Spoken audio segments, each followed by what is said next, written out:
नायब सैनी ने होडल विधानसभा क्षेत्र के गांव औरंगाबाद में विजय संकल्प रैली को संबोधित करते हुए कहा कि भाजपा दुनिया की सबसे बड़ी पार्टी है। उन्होंने कहा कि प्रधानमंत्री नरेंद्र मोदी ने देश के हित में कार्य किया है। अब की बार भाजपा लोकसभा चुनावों में 400 पार सीटें लेगी। उन्होंने पार्टी के स्थापना दिवस के अवसर पर कार्यकर्ताओं को हार्दिक बधाई एवं शुभकामनाएं भी दी। इस अवसर पर मुख्यमंत्री नायब सैनी का फूल माला पहनाकर भव्य स्वागत किया गया। इस मौके पर फरीदाबाद लोकसभा प्रत्याशी कृष्णपाल गुर्जर, कैबिनेट मंत्री मूलचंद शर्मा, होडल विधायक जगदीश नायर, पलवल विधायक दीपक मंगला, हथीन विधायक प्रवीण डागर, जिला अध्यक्ष चरण सिंह तेवतिया भी मौजूद रहे। देखिए हमारे संवाददाता नरेश कुमार की एक खास रिपोर्ट।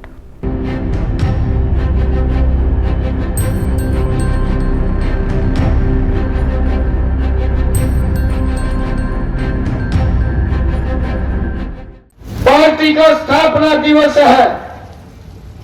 पार्टी के स्थापना दिवस की ये दुनिया की सबसे बड़ी पार्टी अगर है तो भारतीय जनता पार्टी है, जिसके 18 करोड़ से ज्यादा लाइव मेंबर हैं।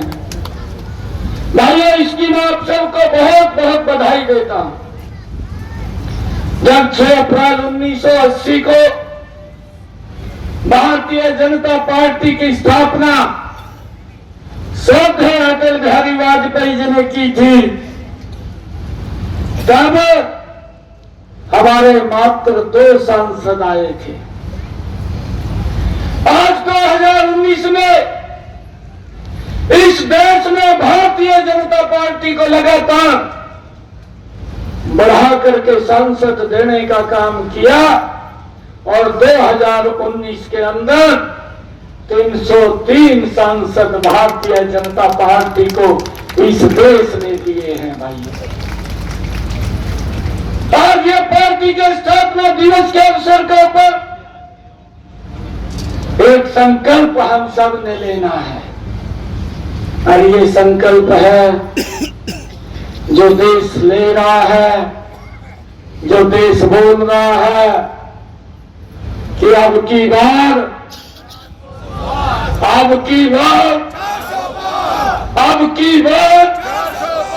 ये देश बोल रहा है।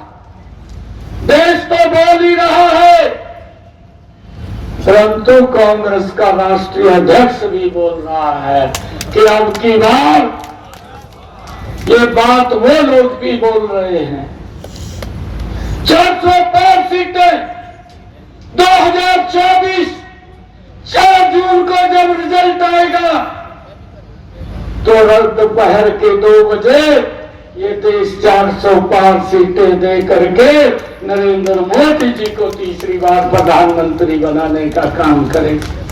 हमारी रक्षा के लिए जो बॉर्डर के ऊपर खड़ा होता था उसके ऊपर पत्थरबाजी होती थी, यह नहीं था। नरेंद्र मोदी जी ने आकर के उस पत्थरबाजी को भी समाप्त कर दिया। पत्थरबाज भी दिखाई नहीं देते, ये न्याय है भाई, ये नरेंद्र मोदी जी ने इन 10 वर्षों के अंदर किया है।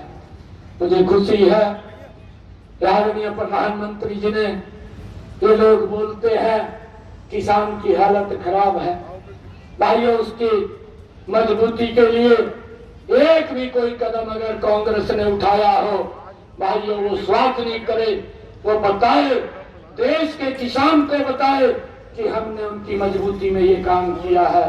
मैं 10 वर्षों के नरेंद्र मोदी के 10 काम जो किसान की मजबूती में उठे हैं आपके बीच में रख सकता। भाइयों, चाहे प्रधानमंत्री फसल बीमा योजना अभी जिसकी चर्चा भी की है, कांग्रेस का अगर 10 साल का 2014 से पहले का शासन देखे, मात्र 1100 करोड़ रुपए दिया नरेंद्र मोदी और डबल इंजन की सरकार ने हमारे हरियाणा के किसानों को 12,000 करोड़ रुपया अगर उनकी फसल का खराबा हुआ है तो उसके घर के अंदर पहुंचाने का काम किया है। किसान के खेत के अंदर स्प्रिंकल वाटर ड्रिप इरिगेशन से पानी पहुंचा करके उसकी पैदावार बढ़ाने का काम भी इन 10 वर्षों के अंदर 3 गुना ज्यादा बढ़ाने का काम ये नरेंद्र मोदी की सरकार ने किया है। भाइयों, नरेंद्र मोदी की सरकार ने किसानों के जो इंस्ट्रूमेंट है, चाहे रेपर है, बिल्डर है, रोटावेटर है, ट्रैक्टर है, उसके ऊपर सब्सिडी दे करके किसान तक लाभ पहुंचाने का काम इन्हीं 10 वर्षों के अंदर हमारी सरकार ने किया है।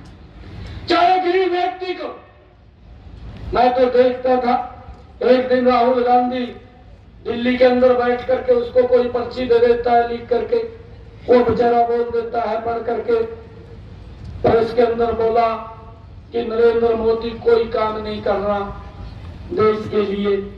मैं आज आपको बताना चाहता हूं, मैं आज इस औरंगाबाद गांव के अंदर हूं, ये बड़ी जनसभा है। राहुल गांधी साहब, अगर दिल्ली के बड़े हॉस्पिटल में आप इलाज करा सकते हैं, ये सम्मान नरेंद्र मोदी ने दिया है कि मेरे औरंगाबाद का गरीब व्यक्ति भी जा करके वहां इलाज करा सकता है, आपके बेड के साथ करा सकता है। ये सम्मान गरीब व्यक्ति को दिया है। पहले हमने समझना, इन 10 वर्षों में भारत का एक नया इतिहास लिखा गया है। अगर हम यहाँ की बात करें, चाहे ये 4 लाइनिंग रोड्स की बात हो, मैं जब आता था 2014 से पहले, अरे पलवल के अंदर ही 3-3 घंटे लग जाते थे, 4-4 घंटे लग जाते थे। इन्हीं 10 वर्षों के अंदर रेलवे एलिवेटेड, भाइयों ये यहाँ एलिवेटेड रोड बनाने का काम इन्हीं 10 वर्षों के अंदर हुआ है। जेवर एयरपोर्ट को जोड़ने का काम एलिवेटेड रोड के साथ ये हमारी सरकार ही कर रही है। भाइयों इन्हीं 10 वर्षों के अंदर हुआ है। और भाइयों, मैं आपको बताना चाहता हूँ कि भारतीय जनता पार्टी की जो नीति है भाइयों वो स्पष्ट है। भारतीय जनता पार्टी की नीति भी स्पष्ट है और हमारे नेता का नियत भी साफ है, हमारे नेता की नियत भी सही है और इस देश का नेतृत्व भी आज सही हाथों के अंदर है। अगर हम दूसरी तरफ देखें, ना तो उनकी नियत ठीक है, ना उनकी नीति ठीक है, उनके नेतृत्व का तो आज तक पता ही नहीं चल रहा कि उनका नेतृत्व कहाँ है। भाई ये इस प्रकार का जो शासन तंत्र है भाइयों कांग्रेस ने किया है। मैं आज आप लोगों से एक अपील करना चाहूंगा कि ऐसा व्यक्तित्व जिसने भाइयों इस देश को एक नई दिशा दी है, देश की समस्याओं का समाधान किया है, आइए मिल करके यहाँ से बड़े मैंडेट के साथ कमल का फूल खिला करके कृष्णपाल जी को जो 400 पार का नारा दिया है उसके अंदर शामिल करने का काम करें। भाइयों, मैं आप लोगों को विश्वास दिलाता हूं कि आज मैं पहली बार मुख्य सेवक के रूप में आज आप सबके बीच में आया हूं और आप लोगों को एक विश्वास दिलाता हूं कि कभी भी आप लोग आकर के मिल सकते हैं, बात कर सकते हैं। एक एक बात सुनना ये मेरा दायित्व है और उस समस्या का समाधान करना ये अधिकारियों का दायित्व है। एक भी अधिकारी इधर उधर की बात नहीं करेगा, आपकी बात को सुन करके भाइयों उस काम को करने का काम। हमने कहा है कि अगर कहीं आपको कमी लगती है, मनोहर लाल जी ने बहुत ही मजबूती से काम किया है, ऐसी ऐसी योजना बना करके हरियाणा प्रदेश को लंबे समय तक लाभ मिलने वाला है। अगर उसमें कहीं कोई दिक्कत परेशानी है तो उसको 4 तारीख तक दुरुस्त कर दीजिए, नहीं तो 4 तारीख के बाद आकर के हम दुरुस्त कर देंगे, क्योंकि कोड ऑफ कंडक्ट लगा हुआ है। हम इसलिए नहीं बोल रहे हैं। आप सबका मैं धन्यवाद भी करता हूं। हमने ये भी बात कही है कि भाई जो गुंडागर्दी कर रहे हैं उन लोगों से भी आग्रह है कि जो फोन के ऊपर लोगों को धमकी देते हैं वो अपने में सुधार कर लें, नहीं तो ये सुधार भी हम ही करेंगे और कोई नहीं करेगा। मैं आज इस मंच से ये बात कह रहा हूं और ऐसा सुधार करेंगे। मैं एक बार ये 2000 मेरे ख्याल से 15-16 की बात है, मैं उत्तर प्रदेश में चला गया। एक कार्यक्रम था, बड़ा जनसभा थी और जनसभा के बाद जब मैं उतर करके चलने लगा तो कुछ बुजुर्ग आए मेरे पास और कहने लगे मेरे को आके, मैं मंत्री था हरियाणा सरकार में, कि एक काम कर दो, कहा वोट आपको देंगे। मैंने कहा क्या काम करना, बताता हूँ मुझे। वो कहने लगा, कहा यह गुंडागर्दी समाप्त कर दो।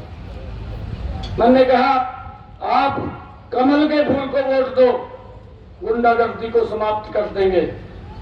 और वो कहने लगे, कहा जी बात का, कहा हरियाणा में बढ़ जाएंगे। कहा मैंने कहा हरियाणा के अंदर हम बैठे, एक भी गुंडे आदमी को हम हरियाणा के अंदर घुसने भी नहीं देंगे। आज मैं इसी मन से ये बात कह रहा हूँ कि अपना सुधार कर ले। ये लोग शांति चाहते हैं, ये प्यार से रहना चाहते हैं। अगर किसी प्रकार की किसी को दिक्कत आएगी तो आपको दिक्कत आ जाएगी, आप सब लोगों को दिक्कत आ जाएगी। हम किसी को बख्शने वाले नहीं है। मैं आज आप लोगों के बीच में कह करके अपनी वाणी को विराम देता हूँ। आप सब इतनी भारी संख्या के अंदर यहाँ पर आए, आप सबका बहुत बहुत धन्यवाद। हमारे साथ जुड़े रहने के लिए देखते रहिए देश रोजाना का YouTube चैनल, सब्सक्राइब कीजिए। साथ ही देश रोजाना की खबरें सबसे पहले देखने के लिए प्रेस कीजिए बेल आइकन।